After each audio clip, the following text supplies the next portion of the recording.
Hello guys, welcome to my YouTube channel. কেমন আছো তোমরা? এখন আমরা কথা বলবো হচ্ছে হলিউডের একটি ফিল্ম যেটার নাম হচ্ছে মার্টি সুপ্রিম বলে, যাতে লিড চরিত্রে আছে তিমোথি সালামেত।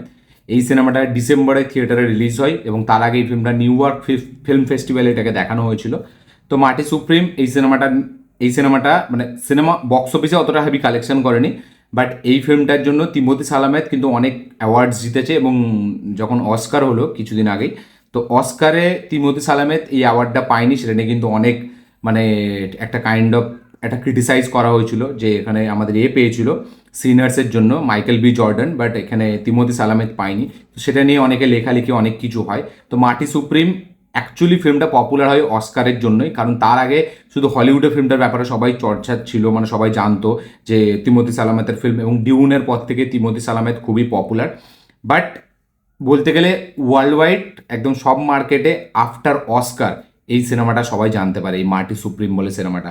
তো আমি যখন রিলিজ হয় তখনই জানতাম, এবং তখন ওই রবার্ট ডাউনি জুনিয়রের সাথে যে ইন্টারভিউটা হয়েছিল, যেখানে ওই আমাদের ডিউন অ্যাভেঞ্জার্সের দুটো মিলিয়ে যে একটা হয়েছিল, যেখানে রবার্ট ডাউনি জুনিয়র ওকে খুব প্রশংসা করছিল মার্টি সুপ্রিমের জন্য। তো সেই ইভেন্টসগুলো আমি দেখেছিলাম, এবং অস্কারে আমি তো জানতাম যে ও পায়নি, মাইকেল বি জর্ডান পেয়েছে, এবং অস্কার নিয়ে তো আমি ভিডিও বানিয়েছিলাম।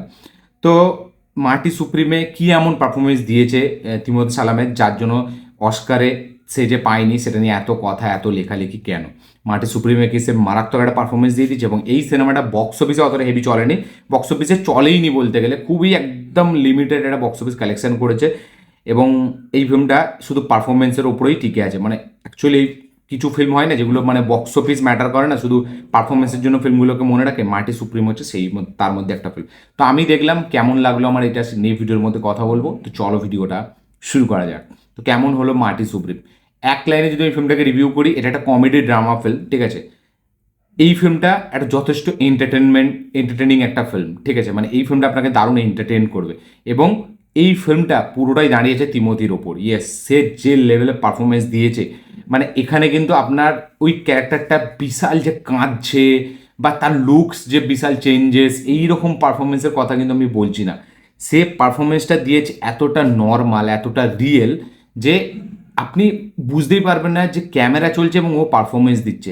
মানে এতটা রিয়েল, এতটা রিয়েলিস্টিক অ্যাপ্রোচে পারফরমেন্সটা সে দিয়েছে, এবং তার পারফরমেন্সে না কোথাও আছে হাই পিচ, না কোথাও আছে লো পিচ। সে এতটা সুন্দর করে মেনটেন করেছে তার ক্যারেক্টারটা, এবং এতটা ন্যাচারালি তার ভেতর থেকে আসছে জিনিসপত্রগুলো, যে আপনি দেখে সত্যি ভাববেন যে একটা লোকের সাথে আপনি আছেন, এবং একটা লোকের বন্ধু, এই লোকটার আপনি বন্ধু, বা এই লোকটাকে আপনি অবজার্ভ করছেন অনেক দিন থেকে দেখছেন।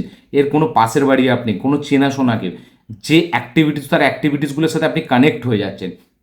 এখানে তিমোথি সালামেস কিন্তু সেই লেভেলের পারফরমেন্স দিয়েছে।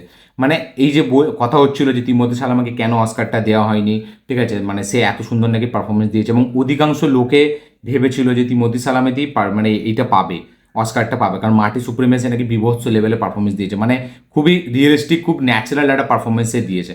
এবং সত্যি কিন্তু পুরো সিনেমাটা জুড়ে আপনি যদি দেখেন, তিমোথি সালামের যে অ্যাক্টিভিটিসগুলো করে সিনেমার মধ্যে, মানে সে যে জিনিসপত্রগুলো করে, ঠিক আছে, মানে একটা বড় মেয়ের সাথে তার প্রেম হচ্ছে, সেক্স করছে, এবং উল্টো দিকে সে প্রত্যেকজনকে ঠকাচ্ছে, মানে মিথ্যে কথা বলছে। কেন? তার একটাই মোটিভ, সে টেবিল টেনিসের একটা খুব বড় প্লেয়ার হবে, এবং সে টেবিল টেনিসকে ছড়াতে চায়, প্রচার করতে চায়, যাতে এই খেলাটা নিয়ে লোকে জানতে পারে, এই খেলাটা নিয়ে যেন সবাই মানে মাতামাতি করে, এবং এই খেলাটাকে যেন গুরুত্ব দেওয়া হয়, এবং তার একটা যে প্যাশন এই টেবিল টেনিস নিয়ে, সেটা যেন সবার সামনে আসতে পারে। তো শুধু সে একটা প্লেয়ার, এবং সেই খেলাটাকে এতটা ইম্পর্টেন্স দিচ্ছে, যার কারণে সে সব কিছু করছে, চিটিং থেকে শুরু করে নিজে মার খাচ্ছে, তার উপর যে ট্রিটমেন্টটা করা হচ্ছে, ব্যাট দিয়ে তার পেছনে মারা হচ্ছে, বা সে প্রত্যেকটা মানুষকে ঠকাচ্ছে, সে মানে টাকার জন্য কত কি মিথ্যে কথা বলছে, এবং সে অনেক ঝুঁকি নিয়ে নিচ্ছে। তো এই যে ব্যাপারগুলো, সেগুলো তিমোথি সালামে এতটা রিয়েলিস্টিক অ্যাপ্রোচে ফুটিয়ে তুলেছে, এতটা ন্যাচারালি ফুটিয়ে তুলেছে, এবং এই ক্যারেক্টারটা দেখলে আপনার রাগও হয়। মানে সে এতটা মানুষকে চিট করে এবং এত মিথ্যে কথা বলে, মানে সে ক্যারেক্টারটা সত্যি আপনার দেখলে রাগ ধরবে। তিমোথি সালামে এতটা মানে হেভি একদম যত্ন নিয়ে ক্যারেক্টারটাকে প্লে করেছে। এবং ফিল্মটার মধ্যে এমন না যে এটা একটা বায়োগ্রাফিক্যাল ড্রামা ফিল্ম, এটা হচ্ছে এই মার্টি রেজম্যান বলে একজন মানুষ ছিল, একজন ব্যক্তি ছিল, যে টেবিল টেনিসের ভালো প্লেয়ার ছিল, তার লাইফ থেকে ইন্সপায়ার্ড হয়, তার লাইফের ওপর বেস্ড করে এই সিনেমাটা বানানো। পুরোটা মানে তার লাইফের বায়োগ্রাফি না, মানে এটা বায়োগ্রাফিক্যাল ফিল্ম না, এটা তার লাইফের ওই যে পোর্শনগুলো, কিছুটা পোর্শন তার লাইফ থেকে ইন্সপায়ার্ড হয় এই ক্যারেক্টারটা এখানে তিমোথি সালামে প্লে করেছে, এবং বাকিটা পুরোটাই ফিকশনাল, যেভাবে গেমগুলোকে ডিজাইন করা হয়েছে যেভাবে হয়েছে। বাট সেই ক্যারেক্টারটা যে মার্টি ডেসম্যান যে লোকটা ছিল তার লাইফ থেকে ইন্সপায়ার্ড হয়ে এই সিনেমাটা বানানো, এবং বাকিটা পুরোটাই ফিকশনালাইজড করা হয়েছে। তো এখানে প্রত্যেকটা সাপোর্টিং কাস্টেও যারা আছে তাদেরও পারফরমেন্স খুব রিয়েল, খুব ন্যাচারাল মনে হয়। এবং এই ফিল্মটার কমেডিটা কিন্তু দারুণ, আপনি মজা নেবেন, মানে কমেডিটা খুব জেনুইনলি আপনাকে হাসাতে বাধ্য করে। মানে কিছু কিছু সিকোয়েন্স যেগুলো আবার আবার একটা টাইমের পর আপনি কিন্তু একটা এখানে অ্যাকশন মোডও দেখতে পাচ্ছেন, যেখানে ভায়োলেন্স, ব্লাড বাথ একটা কাইন্ড অফ আছে।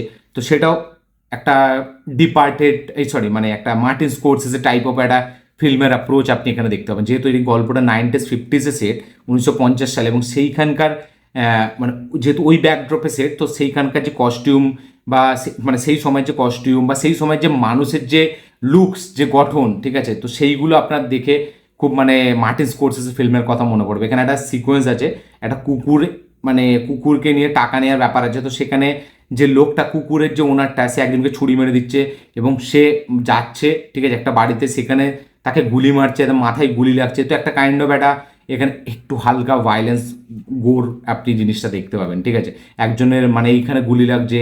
তো এইসব জিনিসগুলো আছে, খুব লিমিটেড, বাট একটা দুটো সিকোয়েন্সে আপনি সেটা দেখতে পাবেন। বাকি পুরো সিনেমাটা ড্রামার উপরে ডিল করে, এবং কমেডি, যেটা বললাম যে কমেডিটা কিছু কিছু জায়গায় কিন্তু খুব ওয়ার্ক করে, এবং তিমোথি সালামে যে অ্যাক্টিভিটিসগুলো করে সেইগুলোর জন্য কমেডিটা কিন্তু দারুণ ওয়ার্ক করে। এবং সে সব জায়গায় ছোট হচ্ছে, সে সব জায়গায় অপমানিত হচ্ছে। তো সেই যে জিনিসটাকে যেভাবে ফুটিয়ে তুলেছে স্ক্রিনের মাধ্যমে, সেটা খুব ব্যাপক। তিমোথি সালামে সত্যিই এখানে দারুণ পারফরমেন্স দিয়েছে। আমি সিনার্স এখনও দেখিনি, আমি জানি না মাইকেল বি জর্ডান কী পারফরমেন্স দিয়েছে, বাট আমার মনে হয় যে এখন আমি সিনার্স দেখার পর হয়তো এটা বলতে পারবো যে কে ডিজার্ভ করে। বাট তিমোথি সালামে সত্যি মানে যেভাবে ন্যাচারালি জিনিসটাকে ফুটিয়ে তুলেছে, এবং সেই ক্যারেক্টারটাকে পুরো না গঠন করে নিয়েছে, মানে পুরো একদম গুছিয়ে নিয়েছে। এবং তিমোথি সালামাকে এখন থেকে এরপরে যখন আপনি দেখবেন এই মার্টি সুপ্রিম, এই ফিল্মটার কথা মনে পড়বে। মানে এক তো তাকে দেখলে ডিউনের কথা মনে পড়তো, বাট যেভাবে লুকসটা চেঞ্জ করেছে মার্টি সুপ্রিমে, এরপর থেকে আপনি যখন তিমোথি সালামাকে দেখবেন আপনি ভাববেন যে এই লোকটাই, এই ছেলেটাই এত কম বয়সে ডিউনের মতো একটা সিনেমা করছে, আবার এই ছেলেটাই কিন্তু একটা মার্টি সুপ্রিমের মতো সিনেমা করছে। তো মানে মনে পড়বে আপনি মানে যে একটা ভার্সেটাইল যে একজন অ্যাক্টার বা একজন কেপেবল যে অ্যাক্টার, মানে যার মধ্যে দক্ষতা আছে, সেটা কিন্তু তিমোথি সালামের সত্যি কিন্তু এই বয়সে সে ফাটিয়ে কাজ করছে। এবং মানে মার্টি সুপ্রিমে তার লুকস দেখার পর সত্যি মানে তাকে মানে অন্য আর কিছুতে ভাবা যাবে এটা তো আমার মনে হয় না। মানে তাকে সবসময় মার্টি সুপ্রিমের ক্যারেক্টারটার হিসাবেই আপনারা সবসময় ধরবেন। আমি নামটা ভুলে যাচ্ছি কি ক্যারেক্টারটা ছিল, ঠিক আছে, এই মুহূর্তে ভুলে যাচ্ছি। বাট সে যে বিশেষ করে যে মহিলাটার সাথে তার যে সিকোয়েন্সগুলো এতটা এবং সে যেভাবে ওই জিনিসগুলো করতে সে বাধ্য করে তাকে, সেটা খুবই মানে সে কতটা চালাক, কতটা চতুর, এবং সেই ক্যারেক্টারটা মানে কতটা হাত অবধি যেতে পারে, মানে কতটা নিচে নামতে পারে সে তার ওই মানে ড্রিমটাকে অ্যাচিভ করার জন্য, এই টেবিল টেনিসের এটা করার জন্য। এবং তার ওই টেবিল টেনিসটাই সব কিছু লাইফে, তার জন্য সে মিথ্যে, চুরি, সব কিছু মানে নিজের কাছের থেকে কাছের মানুষকে সে ঠকাচ্ছে, তাদের থেকে সে জিনিস ঝেপে নিচ্ছে। তো পারফরমেন্স খুবই সুন্দর। আচ্ছা, ফিল্মের যে ড্রামাটা দারুণ ওয়ার্ক করে, কিন্তু প্রত্যেকটা সিকোয়েন্স এতটা ন্যাচারালি ডিজাইন করে, এক্সিকিউশন লেভেলে কিন্তু খুব দারুণভাবে এক্সিকিউট করেছে ফিল্মটাকে। খুবই রিয়েল, খুবই একদম ন্যাচারাল, খুবই জেনুইন লাগে ফিল্মটার। ড্রামাটা দারুণভাবে ওয়ার্ক করে, কমেডি থেকে শুরু করে ইমোশন, মানে খেলাটা যেভাবে ডিজাইন করেছে, এবং খেলাটা কিন্তু হিরোর প্র্যাকটিস করে বানানো হয়েছে। মানে যেভাবে টেবিল টেনিসটাকে এখানে খেলা হয়েছে সেটা কিন্তু সত্যি খুব হার্ড এবং দারুণভাবে, মানে দুজন, এখানে একটা কোরিয়ান প্লেয়ার আছে, মানে সে যতটা এইভাবে খেলছে তাকে যেভাবে টক্কর দিচ্ছে এখানে আমাদের তিমোথি সালামের, এবং দুজনের যে খেলটা, সেই খেলটা কিন্তু এইভাবে এক্সিকিউট করা, মানে খেলাটা দারুণভাবে ডিজাইন করেছে, এবং তার জন্য মানে দারুণ ট্রেনিং নিতে হয়েছে, সেটা দেখলে বোঝা যায়। তো তিমোথি সালামের সে ব্যাপক, ফিল্মের ড্রামা ব্যাপক, ফিল্মের রাইটিং খুব সুন্দর, খুব দারুণভাবে ফিল্মটাকে ডিজাইন করেছে। আপনি কোথাও বোর ফিল করবেন না ফিল্মটা দেখার সময়। এন্টারটেনমেন্ট দারুণ আছে ফিল্মটার মধ্যে, যে কমেডি সিকুয়েন্স, এই যে চুরি করার যে কুকুর এক্সচেঞ্জের টাকার যে ব্যাপারটা, এবং তিমোথি সালামের লাস্টে সে যেভাবে ভেঙে পড়বে, যেভাবে সে তার ড্রিমটা যখন অ্যাচিভ করছে, এবং সে যখন ব্যাকে আসছে, সে যখন কাঁদছে, পুরো মানে পারফরমেন্সটা ব্যাপক লাগবে আপনার। ওভারঅলে মার্টি সুপ্রিম সিনেমাটা ডেফিনেটলি এটা heavy drama cinema, heavy comedy drama cinema, যে সিনেমাটা দর্শকের পর দর্শক মানুষ মনে রাখবে। এবং ফিল্মটা দেখার সময় আপনি মানে তিমোথি সালামাকে তার যে ফিউচারটা কতটা ব্রাইট সেটা আপনি ভাবতে পারবেন। এবং সে প্রত্যেকটা ফ্রেমে পুরো জান ঢেলে দিয়েছে, মানে প্রত্যেকটা ফ্রেমে সে এতটা চতুর, এতটা চালাক, সে এতটা হেভি নিজের ক্যারেক্টারটাকে গুছিয়েছে যে একটা ফ্রেমে তাকে আপনার রাগ ধরবে, আবার একটা ফ্রেমে তার জন্য আপনি কষ্ট পাবেন, একটা ফ্রেমে সে যে কতটা তার মধ্যে যে এই যে তার মানে গরম কতটা লুকিয়ে আছে তার ভেতরে, সেটা আপনি ফিল করতে পারবেন। তো প্রত্যেকটা জিনিস দারুণ ভেরিয়েশন নিয়ে এসছে এবং সাপোর্টিং কাস্টেও যারা তারাও কিন্তু দারুণ পারফরমেন্স দিয়েছে। তো ওভারঅলে মাটি সুপ্রিম ডেফিনেটলি একটা খুব ভালো সিনেমা, দারুণ মজা দেবে আপনাকে, আপনি যখন দেখবেন বেশ ব্যাপক লাগবে। বাট সিনেমাটা সেরকম বক্স অফিস কালেকশন করতে পারেনি, বাট আমার কিন্তু সিনেমাটা বেশ ভালো লেগেছে এবং যেভাবে 90s 50s যেভাবে গল্পটাকে সেট করেছে সেটাও বেশ ভালো এবং কোরিয়ানদেরকে যেভাবে দেখিয়েছে, জাপানিজদেরকে যেভাবে দেখিয়েছে সেটাও বেশ হেভি। জাপানিজ আমেরিকান দুজনের মধ্যে যে ওয়ারটা, যে কনফ্লিক্টটা, সেটা খেলার মাধ্যম দিয়ে আপনি দেখতে পাবেন যখন দুটো টিমের মধ্যে খেলা হচ্ছে এবং দুজনেরই অডিয়েন্স বসে আছে, সেটা আপনি দারুণ ফিল করতে পারবেন। আমেরিকা ভার্সেস জাপান, দুজনের কীভাবে দুজনকে দেখতো সেটাও আপনি দারুণ এখানে বুঝতে পারবেন। তো হালকা হালকা অল্পর ওপর মধ্যে দিয়েছে, অল্পর মধ্যে, বাট ঠিক আছে, ফিল্মটা আপনি দেখলে মজা পাবেন। ঠিক আছে, অবশ্যই ডেফিনেটলি এন্টারটেনমেন্ট আছে। আপনারা চেক আউট করুন, দিয়ে কমেন্ট করবেন আপনি কী বক্তব্য, কী মতামত, কী রিয়াকশন।